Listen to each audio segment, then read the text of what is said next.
Saya percaya sudah banyak yang kenal ya, karena saudara-saudara saya ada di gereja ini dan saya dulu berasal dari gereja ini.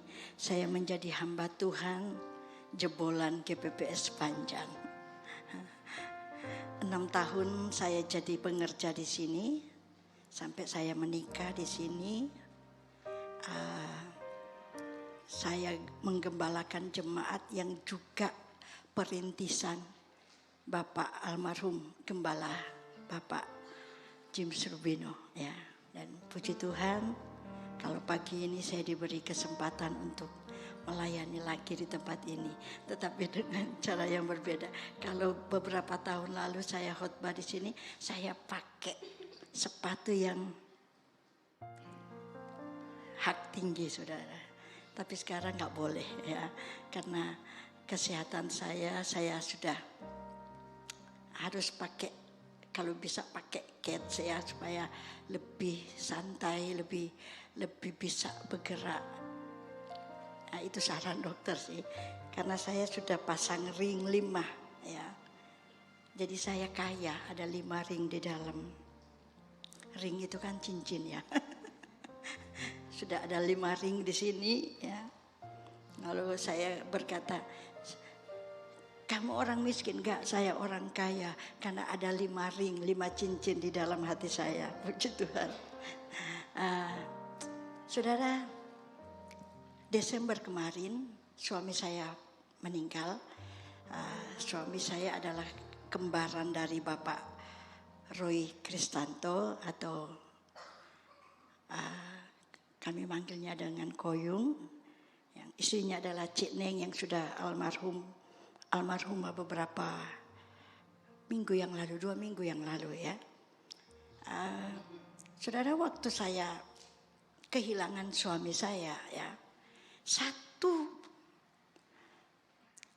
kalimat yang Tuhan berikan, kalimat yang cuma terdiri dari 2 suku kata ya.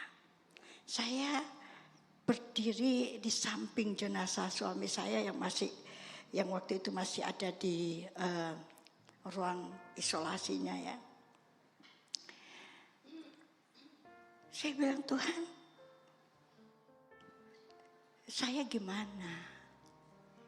Beberapa kali suami saya mau dipanggil Tuhan, saya tidak terima. Saya bilang, Tuhan, saya belum siap Tuhan. Walaupun suami saya sudah dalam keadaan sakit, stroke ya. Jalannya hanya beberapa langkah dengan tangan kiri yang sudah nggak bisa digerakkan sebebas mungkin ya. Tetapi suami saya masih bisa masak, suka masak. Jadi saya tetap gemuk, saudara. Karena saya terpelihara, makan pagi, makan siang, makan malam selalu disiapkan. Suami saya memang juru masak yang paling luar biasa ya. Saya tidak pernah masuk dapur. Saya benar. Suami saya yang suka masak, hobi masak soalnya ya. Jadi waktu dia sakit suka masak dan suka buat bonsai ya. Suka pelihara burung, ada 30-40 burung pada waktu dia meninggal ya. Dan saya senang dengan kegiatannya ya. Suatu ketika, saudara, suami saya itu apa tuh namanya? Kejang-kejang. Di dalam waktu sekitar 45 menit itu 10 kali lebih kejangnya. Sampai waktu diantar ke rumah sakit, di atas ambulans juga sampai berapa kali kena kejang-kejang gitu ya. Waktu dia mau diangkat ke ambulans kan badannya besar, jadi ada 8 orang jemaat yang angkat ya, sama ada 2 dari ambulans itu yang angkat itu ya. Saya itu berkeliling rumah saya, waktu itu masih di Blok M ya. Saya keliling rumah, saya bilang, mau di mana engkau, tunjukkan wajahmu. Mau di mana engkau, dalam nama Yesus saya perintahkan, pergi ya. Suami saya yang 10 kali lebih kejang itu saudara. Selamat. Masuk rumah sakit. Ya. Pernah lagi suatu ketika saya terbaring di rumah sakit. Suami saya nyusul, cuman mau besuk. Tetapi akhirnya ngamar lagi. Jadilah kami sekamar di rumah sakit Nashos. Ya udah, ya. Saya cuma bilang, ya kalau saya bilang, kalau papi, saya bilang sama jemaat, kalau papi mau ditaruh di rumah sakit yang lain, nanti nggak baik. Kita berdua kok terpisah, nanti pikiran kita nggak jalan, nggak wes. Udah di sini aja, biar papi bayar nggak apa-apa ya. Kalau saya gratis karena saya ada asuransi, suami saya nggak ada ya. Tapi semuanya masih bisa berjalan dengan baik. Tapi waktu suami saya dipanggil Tuhan, ya, saya bilang, Tuhan, saya sudah nggak ada waktu untuk berdebat dengan Tuhan. Saya sudah tidak ada waktu untuk minta anugerah dari Tuhan. Karena saya 11:30, ya, 11:30 saya pulang. Ya. Sampai di rumah, saya tertidur nyenyak. Gak taunya telepon dari rumah sakit, anak saya yang menjaga, ya, pengerja, ya. Saya nggak bisa angkat, saya nggak dengar. Ya. Terpaksa dia telepon yang keponakan saya. Dia bilang, papi sudah nggak ada. Ya. Jadi saya di mobil ini baru dikasih tahu, mami tenang, papi sudah nggak ada. Saya nggak bisa ngomong apa, saudara. Saya cuma diem, nangis ya. Ya. Tapi saya nggak bilang apa-apa sama Tuhan. Cuman saya nangis ya, nyesel ya. Kok perginya saya nggak ada. Saya sudah pulang dulu ya. Padahal sorenya sekitar jam 2-an saya masuk ke kamarnya, kan tidak boleh masuk sembarangan karena saya dipanggil dokter, ditanyai dokter, saya masuk masih ngomong jelas. Malah oksigennya dilepas. Sampai dia bilang, dia cerita kepada suster-suster situ. Kenalkan, ini istriku pendeta yang mau gitu. Dia masih cerita. Saya bilang, kok pakaian itu oksigen, jangan dilepas ya. Karena sudah sesak ya. Tapi saya waktu sebelum pulang, saya tanya sama suster jaganya, sama dokter jaga. Suamiku dalam keadaan apa? Membaik atau memburuk? Kalau dia ngomong memburuk, saya pasti nggak pulang. Ya. Saya pasti berjaga-jaga di sana. Tapi dokter cuma bilang, penjaga bilang, suami ibu masih seperti waktu dia masuk. Ya. Belum ada perkembangan ke atas, juga tidak ke bawah. Ya. Saya berpikir waktu suami saya masuk masih seger, masih ngomong, masih lancar bicaranya, masih guyon-guyon. Saya pikir udah, berarti masih baik, saya pulang. Gak taunya itu terakhir kali saya bertemu dengan suami saya. Waktu saya sudah berada di rumah sakit, di samping jenazah saya yang masih sementara dibersihkan. Saya bilang, Tuhan, jadi apa saya ini? Karena suami saya itu pendoa. Dia selalu mendoakan saya. Dia pendoa yang luar biasa. Jam 4 sampai jam 6 pagi dia sudah doa. Saya 4:30 baru doa. Ya. Karena ikut Zoom, karena memimpin doa pagi jemaat dengan Zoom, cuman 40 menit. Ya. Sedangkan suami saya jam 4 sampai jam 6 doa pagi.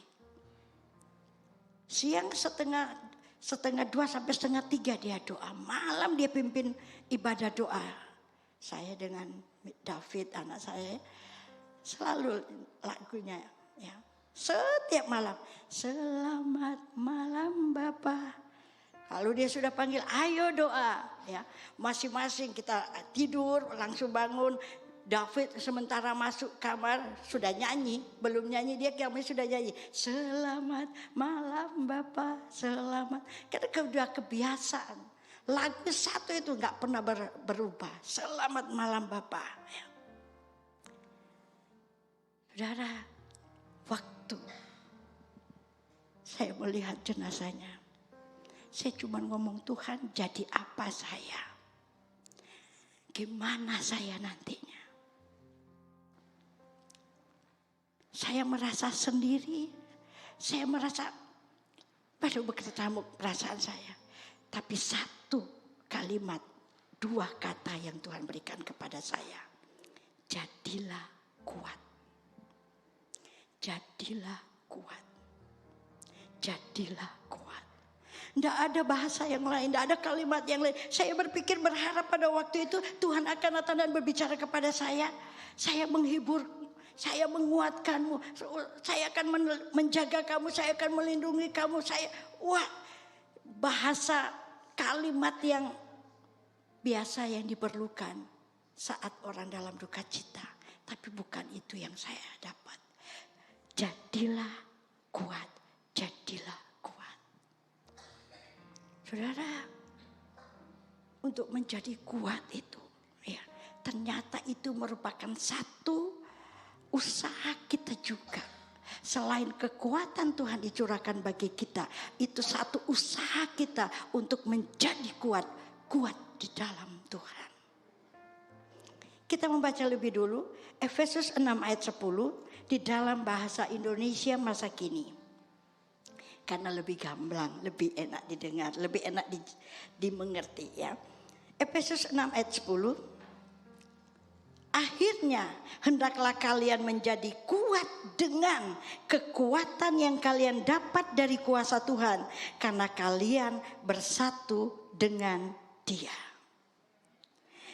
Hendaklah kalian menjadi kuat dengan kekuatan yang kalian dapat dari kuasa Tuhan. Karena kalian bersatu dengan Dia. Kekuatan kita enggak seberapa. Ya. Sehebat apapun kita. Sebesar apapun badan kita, sekuat bagaimanapun tenaga kita, ya, itu gak bisa menolong kita saat-saat kita dalam keadaan tertekan, dalam keadaan kebingungan dan lain sebagainya.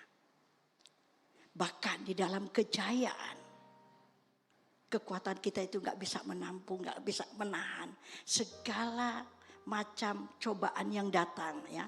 Biasanya kalau dalam kejayaan kita, iblis itu menggoda ya, dengan kesombongan dan lain sebagainya. Tetapi hendaklah kalian menjadi kuat. Menjadi kuat dengan kekuatan. Dengan kekuatan. Jadi kuat dengan kekuatan yang bukan berasal dari diri kita, tapi berasal dari Tuhan. Dengan kekuatan yang kita dapat dari Tuhan. Sangat jelas sekali. Kekuatan yang kita dapat dari Tuhan. Karena kalau kekuatan Tuhan ada dalam hidup kita, kita akan bisa menjadi pemenang. Di dalam segala perkara kita bisa selalu menang. Dan untuk menjadi kuat di dalam Tuhan, kita harus bersatu dengan Tuhan. Kita ada di dalam Tuhan. Kita enggak boleh jauh dari Tuhan. Ya, berada di dalam Tuhan itu berarti kita dekat dengan Tuhan. Dekat dengan Tuhan, kita selalu berada di dalam hadirat Tuhan.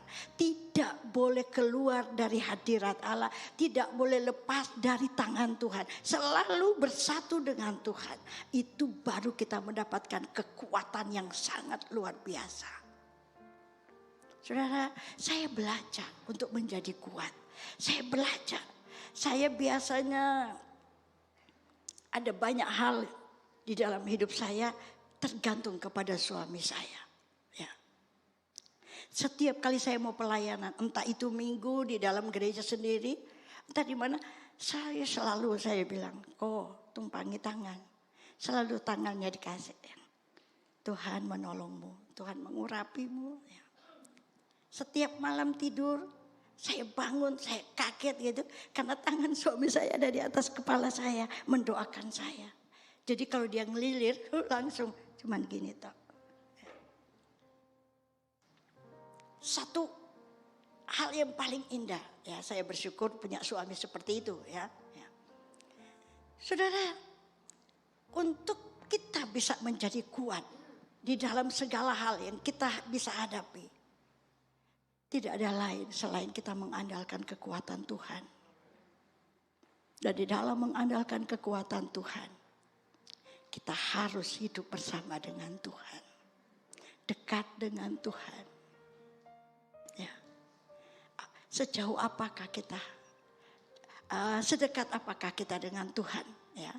Itu kita harus pelajari. Oh, sedekat apa saya dengan Tuhan? Ya. Apa sedekat cuman kita yang ngomong sama Tuhan, Tuhan gak pernah ngomong sama kita kan? Ya. Tapi yang paling dekat itu kalau kita bicara kepada Tuhan, kita tak kasih tak isi hati kita, Tuhan menjawabnya dengan mengabulkan doa-doa kita. Tuhan menjawab semuanya. Itu sedekat itu kita dengan Tuhan. Dan saya belajar, ya, ternyata yang namanya manusia kuat di dalam Tuhan, harus kuat di dalam Tuhan. Orang yang kuat di dalam Tuhan itu seperti apa? Saya belajar dalam kehidupan saya. Kita lihat manusia yang kuat itu di dalam 2 Timotius 4 ayat 5. Lebih dulu. Yang pertama, yang kuat di dalam Tuhan itu seperti ini loh. Ya. Tetapi kuasailah dirimu dalam segala hal, sabarlah menderita, lakukanlah pekerjaan pemberita Injil dan tunaikanlah tugas pelayananmu. Yang pertama, apakah kita manusia kuat di dalam Tuhan atau tidak? Dilihat dari sikap hidup kita, cara hidup kita. Apakah kita masih ada suami sesudah tidak ada suami, masih ada istri sesudah tidak ada istri, masih ada anak sesudah tidak punya anak. Apakah kita masih tetap menjalankan tugas-tugas pelayanan dengan setia? Itu yang saya belajar. Oh, menjadi kuat seperti ini, jadi kuat seperti ini. Bahwa segala yang kita lakukan di dalam Tuhan harus tetap dilakukan. Dan kalau bisa lebih ditingkatkan lagi. Ya. Ini jelas sekali saudara. Kuasai dirimu dalam segala hal. Sabarlah menderita. Lakukanlah pekerjaan pemberita Injil dan tunaikanlah tugas pelayananmu. Saudara, banyak orang setelah mengalami masa-masa sukar, masa-masa sulit, kesedihan yang amat dalam hidupnya berubah total. Yang tadinya setia ibadah, ya, sudah gak mau ibadah. Yang tadinya setia melayani, sudah gak mau melayani. Tetapi manusia kuat di dalam Tuhan itu adalah orang yang selalu melakukan tugasnya, pelayanannya sebagai apapun dia. Sebagai seorang istri, ditinggal suami, ya harus tetap jadi kuat, menjadi istri untuk menjadi ibu bagi anak-anaknya. Sebagai seorang istri harus menjadi kuat.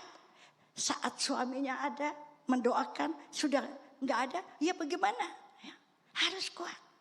Saya belajar dalam hidup saya.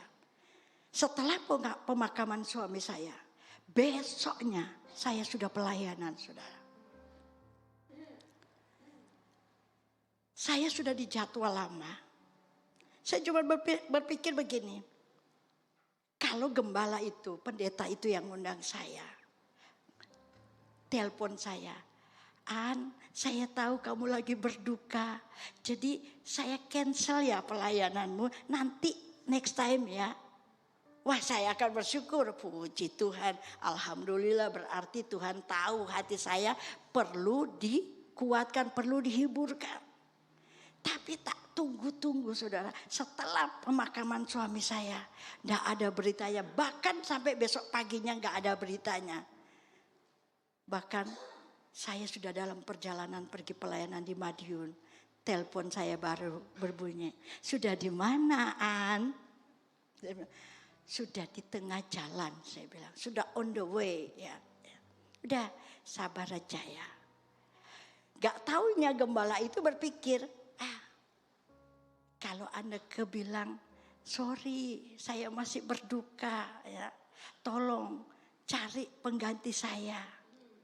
Ya saya akan cari pengganti. Kalau enggak, Anda kan nggak telepon, saya nggak berani. Jadi dua-dua berharap, saudara. Dan saya berpikir, udahlah memang sudah waktunya. Wah, jemaat Tuhan dan anak-anak saya, anak-anak rohani saya, keluarga saya bilang, sudah, kamu masih capek, masih berduka, istirahat, macam-macam, saudara. Ya. Cuma saya bilang, sudah tugas sih, sudah dijadwal jauh sebelumnya, dan tidak ada cancel dari pihak yang mengundang saya. Ya apa? Saya harus lakukan tugas pelayanan. Dan saya tahu, untuk menjadi kuat, saudara, kita harus tetap melakukan bagian kita, tugas kita.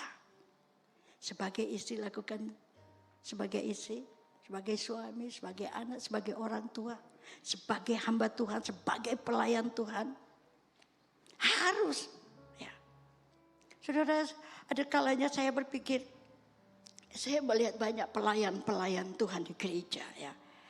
Kalau dijadwal, selalu bilang maaf saya nggak bisa. Maaf saya belum bisa. Ya. Saya bilang sama jemaat Shekinah Glory, Mami loh, kalau kasih tugas sama kamu, ya, sudah berdoa. Dan Mami tidak mau mendengar bahasa tidak siap, belum bisa. Ya. Dan bahasa yang selalu saya dapat setiap kali saya memberi tugas pelayanan, mereka berkata, siap. Siap Tuhan, siap Mami. Itu yang enak. Ya. Lalu jadi gembala punya jemaat yang selalu bilang, siap. Siap, wah seneng. Tapi kalau jadi gembala yang jemaatnya bilang, maaf, tolong, mengerti, lain kali. Ya. Hamba Tuhan seperti itu kasihan loh, saudara. Dan saya percaya jemaat di sini punya belas kasihan kepada gembala. Sehingga setiap kali diberi tugas pelayanan apapun, di mimbar atau di luar mimbar, di belakang mimbar, doa dan sebagainya, selalu katakan siap. Amin, siap. Ayo kita ngomong, siap Tuhan. Ya. Siap Tuhan. Saya siap Tuhan. Wow, saudara, Tuhan mengajar saya. Saya baru mengerti bahasa yang Tuhan pakai. Jadilah kuat. Ternyata menjadi kuat ini seperti ini. Ya, harus melakukan tugas pelayanan di dalam keadaan apapun juga. Ya. Sebenarnya waktu suami saya di dalam malam-malam penghiburan, ya. Suatu ketika, enggak ada yang mau bawa firman. Saya bilang, saya aja nanti yang bawa firman. Ya. Karena pendetanya telat datang toh. Sudah mulai puji. Ya apa. Nanti sudah mulai bisik. Mami, siapa yang khotbah? Ini pendetanya kena macet ini. Saya bilang, ya kalau sudah waktunya khotbah, kalau pendetanya belum datang, Mami juga pendeta kok. Dia bilang, Mami siap khotbah. Jadi tenang mereka, ya. Jemaat udah. Ya Pak. Ya. Siapa yang khotbah nanti? Pendeta yang belum datang. Kata Mami aja, ya.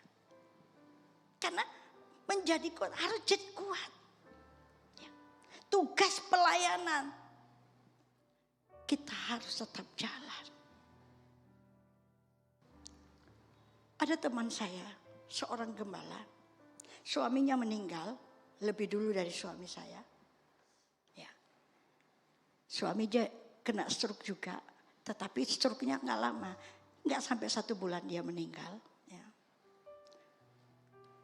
Dan dia bilang, ngurus orang stroke itu susah. Iya memang ya. Kamu berapa bulan, berapa tahun ngurus suamimu? Saya baru tahu waktu sudah meninggal soalnya.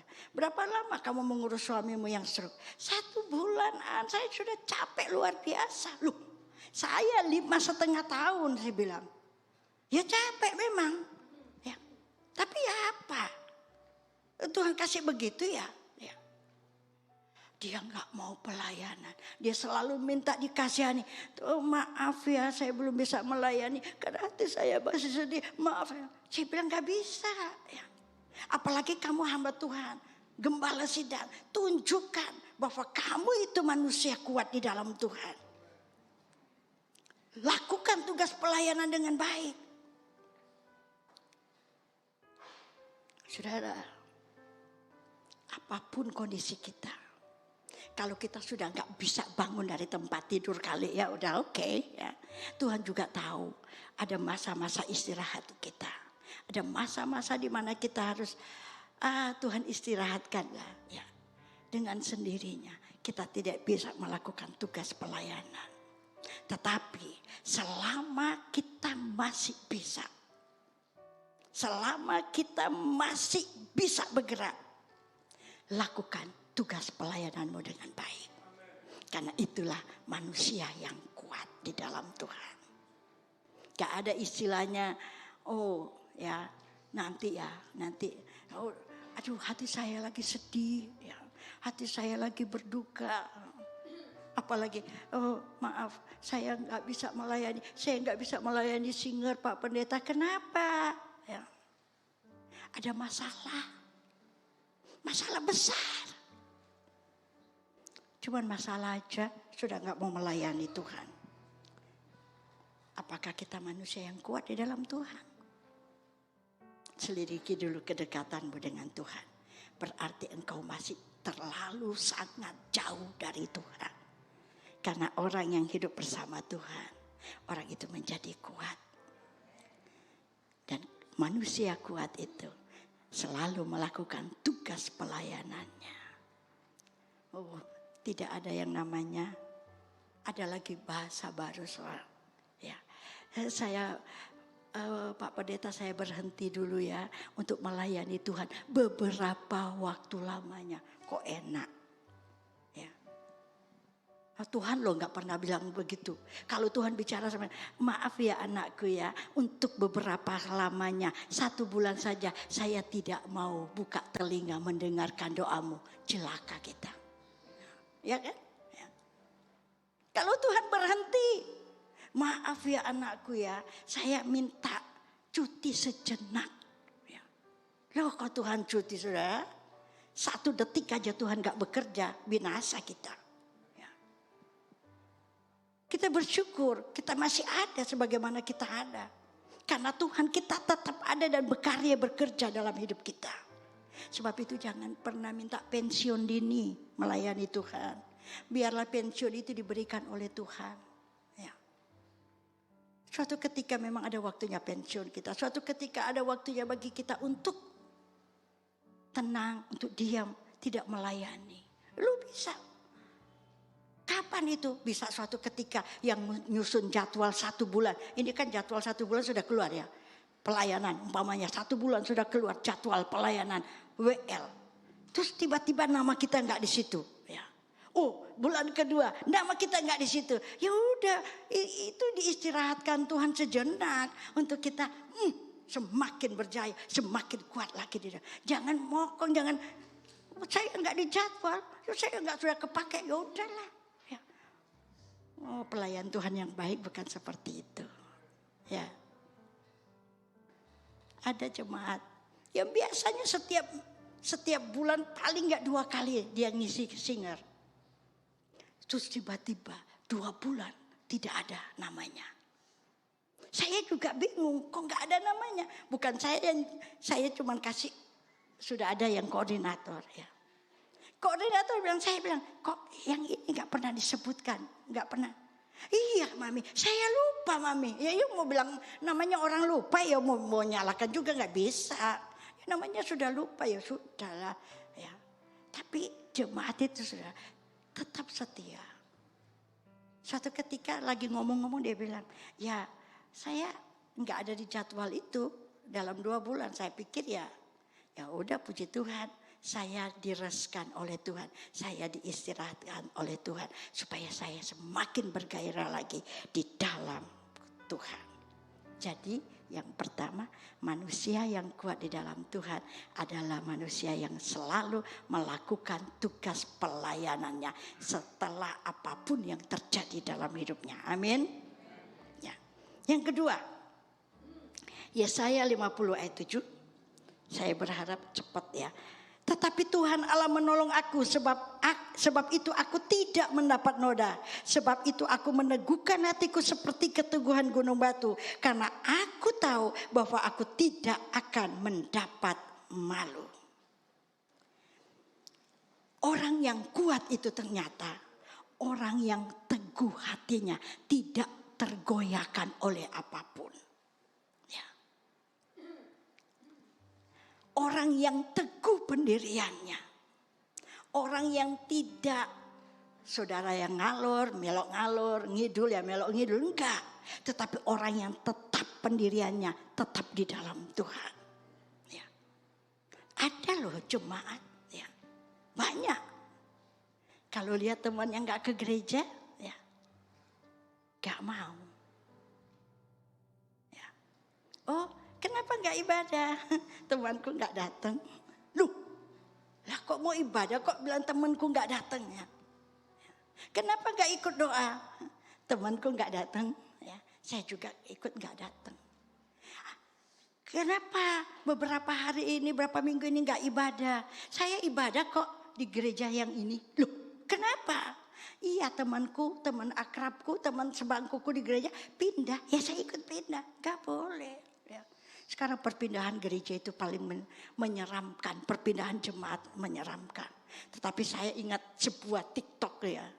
Kalau mau pindah gereja, boleh. Kalau gerejamu sudah tidak menceritakan bahwa Yesus itu Tuhan, bahwa Yesus itu juru selamat, pindah gereja. Kalau di gereja ini gembala dan pembicara-pembicara sudah tidak pernah menceritakan dan tidak mengakui bahwa Yesus itu Tuhan, bahwa Yesus itu juru selamat, pindahlah gereja. Ya, dia bilang, yang kedua, boleh pindah gereja. Kalau gerejamu tutup, maaf, gereja ini ditutup untuk seterusnya. Ya, harus pindah gereja, mengerti ya? Tapi gereja ini gak akan tutup sampai Tuhan Yesus datang. Sama gereja Kena Glory juga, sampai Tuhan Yesus datang akan tetap berdiri. Karena itu pekerjaan Tuhan. Ya, gak ada yang bisa menghalangi. Dan lagi, boleh pindah gereja kalau kamu pindah kota. Ya otomatis kalau pindah kota dari sepanjang pergi ke Surabaya kota, daripada jauh setiap kali datang ibadah sudah amin. Ya otomatis pindahlah gereja. Kita pindah kota, otomatis harus cari gereja baru untuk kita bisa beribadah. Amin. Pindahlah gereja. Kalau Tuhan datang kepadamu dan berkata, hai anakku, pindahlah gereja sekarang. Dan itu tidak mungkin. Masa Tuhan datang? Kita sudah berjemaat dengan baik kok. Dengar suara. Ya. Itu kebanyakan. Ya. Suka pindah-pindah gereja. Bilang, oh di gereja saya ini kurang ini. Sudah ada di mana-mana. Pasti ada kurangnya lah. Ya. Karena namanya manusia. Gembala juga pasti ada kurangnya. Namanya juga manusia. Tidak sempurna.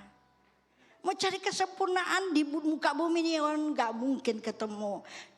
Suatu ketika ada. Saya cuma ingin kasih tahu. Kalau Anda ya tidak punya ketetapan hati untuk beribadah di gereja ini, aduh susah saudara. Ya. Suatu ketika ada orang ya yang mencari di mana gereja yang sempurna. Ya. Dia cari-cari dan dia menemukan, saya sudah menemukan gereja yang sempurna. Disinilah saya akan beribadah. Tapi tahukah Anda? Pada waktu orang itu masuk ke gereja yang sempurna itu, gereja yang sempurna itu tidak menjadi sempurna lagi karena ada orang itu. Ngerti ya? Ya. Kalau kita mencari gereja yang sempurna, kita dapatkan gereja sempurna dan kita ke gereja itu, jadilah gereja itu gak sempurna karena kehadiran kita. Ya. Bukan seperti itu juga, saudara. Kita itu harus punya ketetapan hati. Ya.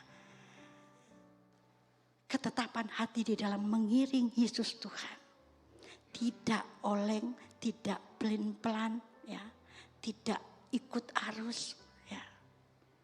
Tetapi tetap kuat di dalam Tuhan. Ya. Tetap mantaplah. Kita enggak ikut ilah lain, tetap ikut Tuhan. Ya. Kita tidak sujud menyembah kepada hal-hal yang lain, tetapi tetap sujud menyembah kepada Tuhan. Apapun yang terjadi dalam hidup kita. 3, saya tidak lama-lama di sini. Ya. Yang ketiga, 2 ayat saya bacakan untuk yang ketiga ini. Mazmur 116 ayat 7. Kembalilah tenang hai jiwaku, sebab Tuhan telah berbuat baik kepadamu. Amsal 14 ayat 30. Hati yang tenang menyegarkan jiwa, menyegarkan tubuh. Hati yang tenang menyegarkan tubuh, tetapi iri hati membusukkan tulang. Saya belajar menjadi yang namanya manusia kuat yang ada di dalam Yesus Kristus Tuhan. Kekuatan yang dia dapat dari Tuhan itu adalah manusia tenang, anteng. Ya. Di dalam keadaan yang hiruk pikuk bagaimanapun keadaannya, situasi dan kondisinya tidak memungkinkan, tetapi dia menjadi manusia tenang. Tenang itu artinya apa ya? Kita bisa mengerti. Tenang itu ya apa ya? Kalau mau bicara soal tenang, ketenangan. Ada masalah datang, masih bisa, gak ikut, gak ikut bingung, ya, gak jadi bingung. Ada orang bingung tiba-tiba. Terlalu banyak orang bingung tiba-tiba. Ya. Lihat keadaan sudah bingung. Ya. Saudara, saya ingin cerita pengalaman hidup saya. Ya. Saya melayani orang-orang yang stres, ya. Namanya orang gila itu ya orang gak waras lah ya. Ya. Sekarang masih ada 14 orang. Saya belum mau terima baru ya. Jadi jangan berharap sepanjang ada yang masukkan ya. Nggak ada ya. Saya bilang jangan dulu lah ya. Kenapa? Karena waktu itu pandemi ya. Saya nolak banyak, sudah terlalu banyak orang saya tolak. Saya bilang Tuhan tolong jangan sampai saya salah ya, karena nolak. Tapi karena kondisi pandemi ini ya, saya enggak ada yang pulang, tapi saya belum terima yang baru. Ya. Saudara, namanya tenang itu ya, kami diuji. Suatu ketika yang namanya satu pasien itu, kami gereja itu di mimbar ini ada menara doa di belakang. Ada menara doa. Jadi di belakang mimbar itu ada dua lantai lagi. Ya. Jadi lantai bawah, lantai tengah, lantai atas ya. Nah lantai atas itu menara doa. Menara doa itu ada pintu 2 terbuka ke arah gereja. Jadi kalau keluar, kalau pintu itu dibuka, lihat langsung kelihatan gereja. Ya. Dari atas gereja ya. Saya selalu bilang bagi pendoa-pendoa yang ikut menara doa, saya bilang jangan pernah buka pintu itu. Tapi kalaupun kepanasan, kalau AC, ada kalanya kan jemaat gak suka AC, suka angin segar katanya. Ya. Nah jadilah karena mereka suka angin segar gak mau pakai AC di dalamnya, di dalam ruangan 4x12 meter itu. Mereka buka pintu. Ya. Saya bilang, kalaupun buka pintu harus selesai doa, amin, tutup pintu. Gitu. Satu pendoa lalai. Pintunya tetap terbuka. Sampai dia turun, ada pendoa lain naik, tetap terbuka. Karena yang pendoa yang kedua nggak tahu kalau pintu itu terbuka, karena nggak terlalu kelihatan pintu, karena ada tirai juga ya. Jadi pintu dibuka ada tirai ya. Dan pintu terbuka, Tiba-tiba satu pasien itu sudah naik di atas. Di menara doa itu ada ada serambinya dan di serambi itu ada pagarnya. Jadi kelihatan bagus dari bawah dari gereja. Kakinya saudara sudah satu di luar ya. Satunya masih di dalam serambi, satunya sudah di luar, sudah mau lompat. Kalau lompat itu ketinggian sekitar berapa ya? 6-7 meter lah ya. Dari lantai gereja ke lantai menara itu. Oh saudara, sudah gak bisa apa-apa kita. Kalau bukan manusia tenang, itu pasti sudah berusaha. Udah, ya. Kami di bawah cuma bilang Tuhan, tolong Tuhan. Udah gak bisa. Karena untuk kejar dia ke atas itu gak mungkin. Karena harus lewat tangga putar 2 kali. Ya, tangga putar ya 2 kali. Tangga putar itu sempit, saudara, cuma bisa 1 orang lewat. Ya. Kalau itu mau ke atas ya nggak nututi lah. Ya. Saya dengan 2 pekerja, Weming dan Sony itu, cuma berdiri di bawah, lihat ke atas, nggak bisa apa-apa. Mau ngejar juga udah nggak mungkin. Cuman satu yang saya bilang, Tuhan, apa yang bisa kami lakukan, kami lakukan. Tapi apa yang sudah tidak bisa kami lakukan, itu bagianmu. Saya bilang gitu.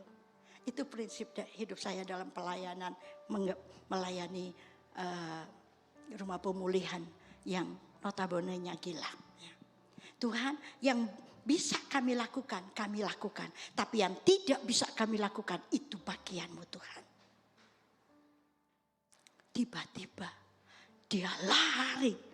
Segitu sampai bawah. Sampai di muka kami.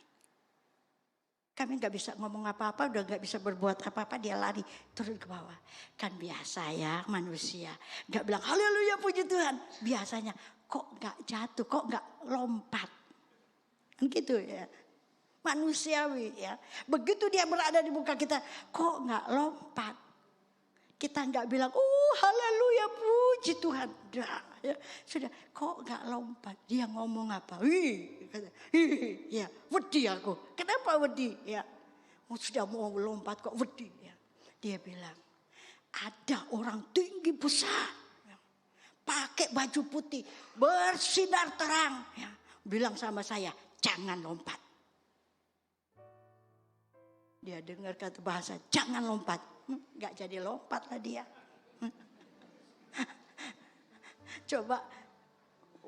Coba orang yang tinggi besar pakai jubah putih bersinar itu nggak ngomong apa-apa, mungkin lompat dia ya. Tapi ini dia nggak lompat karena ada bahasanya, jangan lompat.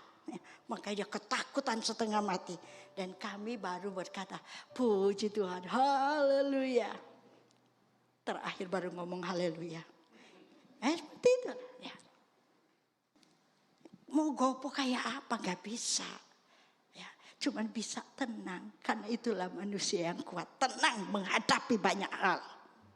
Ada lagi satu cerita. Ya.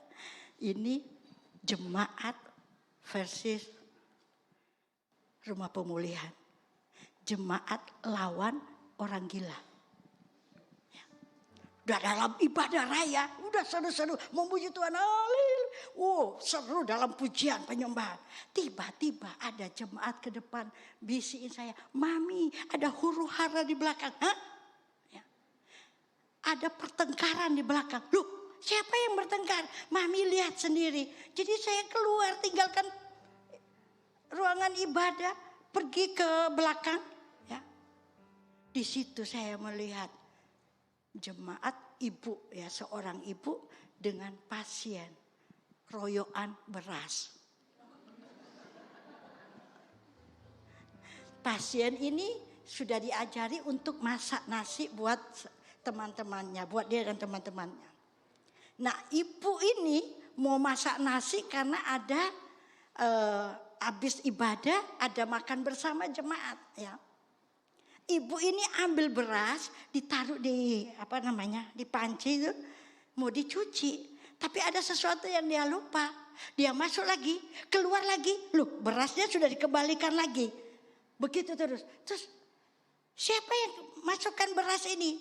Si namanya rumah pemulihan ini namanya Gita. Si Gita ini bilang, saya Bu. Ya. Loh, ini mau dimasak untuk jemaat. Sebentar lagi ibadah selesai, masaknya nasinya belum matang. Ya, namanya orang pemulihan yang masih ya nggak separuh stres lah. Ada 50% lah masih stres. Dia cuma satu pemikirannya. Ini beras saya dengan teman-teman saya. Kalau ibu ambil untuk jemaat, kami makan apa? Kan ya simpel sekali kan? Ya. Dia bilang, Bu, ini punyaku dan teman-temanku. Kalau ibu ambil untuk jemaat, kami makan apa? Gak taunya di atas balkon itu masih ada tumpukan beras banyak sekali. Tapi dia cuma berpikir ini beras kami. Ya. Terus ibu ini bilang, enggak, ini juga jemaat makan. Ini beras jemaat juga enggak bisa. Jadi mereka oyo-oyoan gini. Ya. Enggak bisa ini untuk aku dan teman-teman. Enggak bisa ini untuk jemaat. Enggak bisa ngomong gini. Saya datang. Udah. Sudah beberapa jemaat yang lihat. Kan lama-lama kan tambah banyak, tambah jemaat semua nanti keluar kan bahaya. Ya. Saya lihat gini-gini. Saya dengan tenang saya bilang, sing waras ngalah. Gitu. Saya cuma bilang, sing waras ngalah. Kok yang ngalah malah pasiennya itu dilepas. Saya langsung ketawa, saya bilang, nah kamu, ibu itu langsung bilang, loh aku lah sih nggak waras. Iya Pak. Tapi itu satu ketenangan saya bilang, kan bisa saja saya bilang, saya marahi si pasien ini atau saya marahi si ibu kamu. Tapi saya lihat kalian, satu kalimat keluar, sing waras ngalah. Malah sing waras nggak ngalah, sing nggak waras sing ngalah. Aduh saudara, di dalam menghadapi banyak masalah, harusnya kita ini tenang. Gak kerasa krusuh, gak kebingungan. Ya, tetap tenang.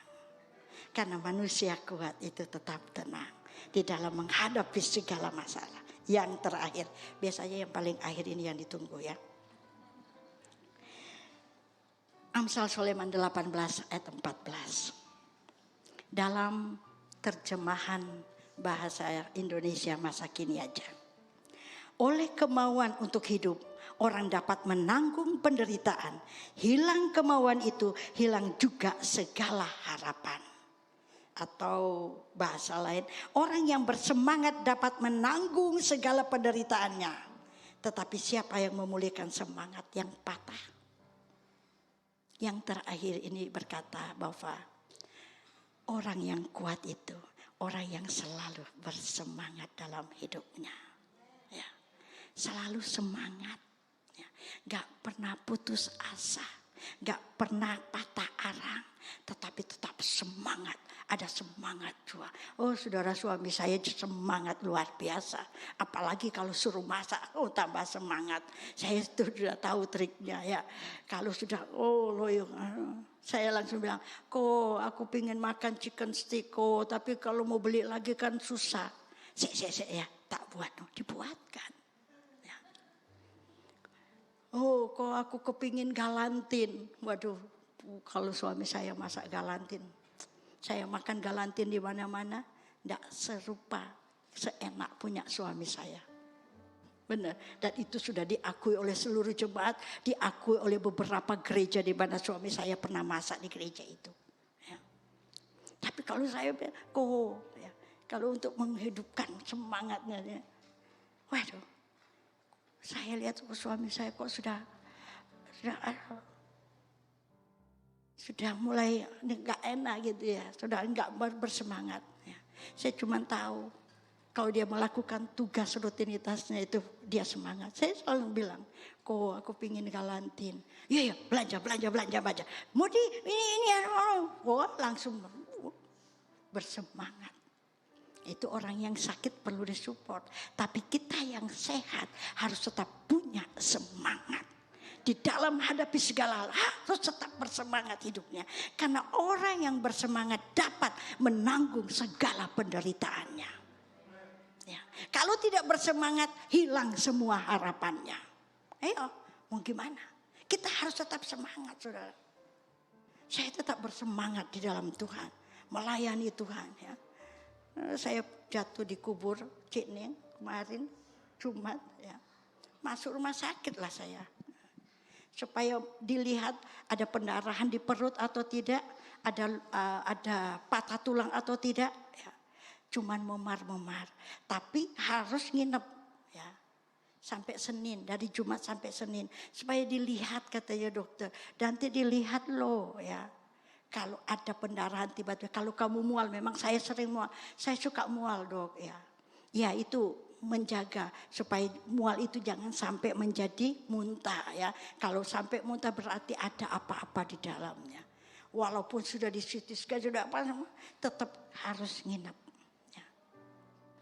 Saya ingat waktu itu saya harus khotbah di sini minggu kemarin. Ya, saya bilang sama dokter, dok, ya, boleh nggak saya minta izin? Ya, untuk apa? Keluar, izin apa? Saya keluar 3 jam saja. Ya, nanti habis itu balik ke rumah sakit lagi. Nggak boleh. Ya. Saya sudah bisa bergerak, saya bisa jalan kok. Ya, cuman tangan saya masih dibebat karena memar. Di pergelangan tangan masih bengkak ya. Nggak boleh. Dulu saya pernah saudara di rumah sakit saya diinfus semua ya.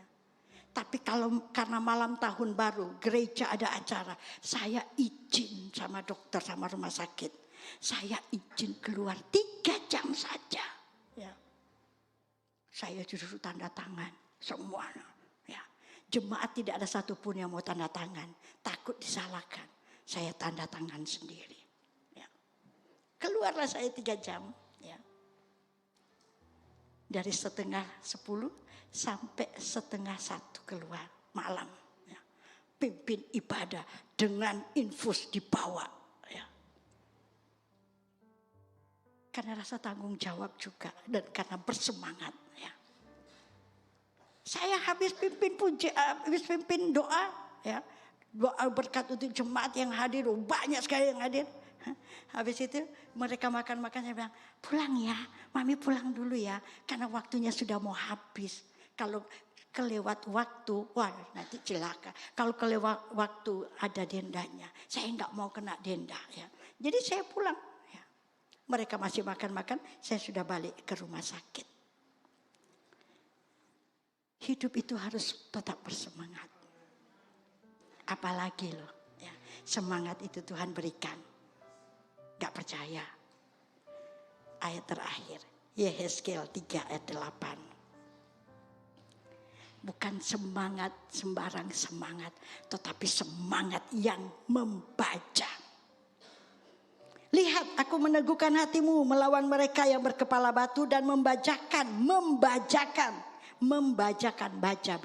Ya, semangatmu melawan ketegaran hati mereka. Semangat yang Tuhan berikan bagi kita bukan sembarangan, tetapi semangat yang membaca.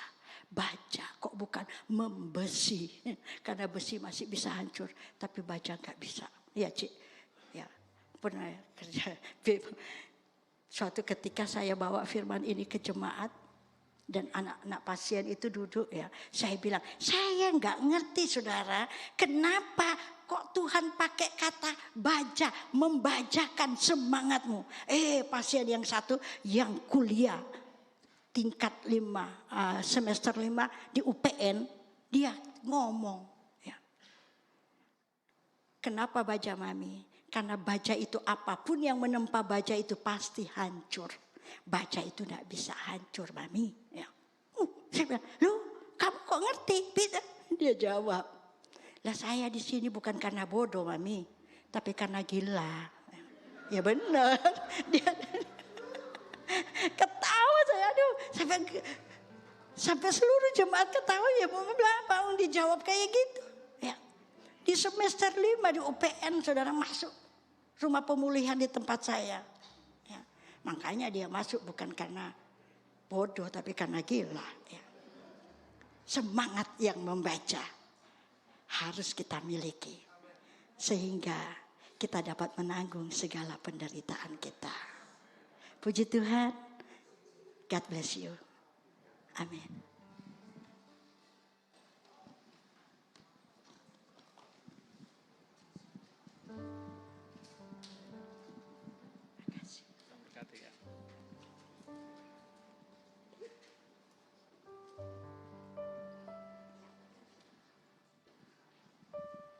Mari jemaat Tuhan sama-sama kita bangkit berdiri. Haleluya. Terima kasih Tuhan. Kami mau menjadi manusia yang kuat. Kami mau terus dekat bersama Tuhan, di dalam Tuhan, dalam hadirat Tuhan. Terima kasih ya Tuhan. Persekutuan yang intim dengan Tuhan. Kekuatan Tuhan mengalir, melimpah dalam kehidupan kami. Kami manusia yang lemah menjadi manusia yang kuat. Nama Tuhan Yesus dipermuliakan. Tuhan memakai seluruh jemaat, Tuhan menguatkan banyak orang yang lemah dalam dunia ini. Terima kasih ya Tuhan, terima kasih.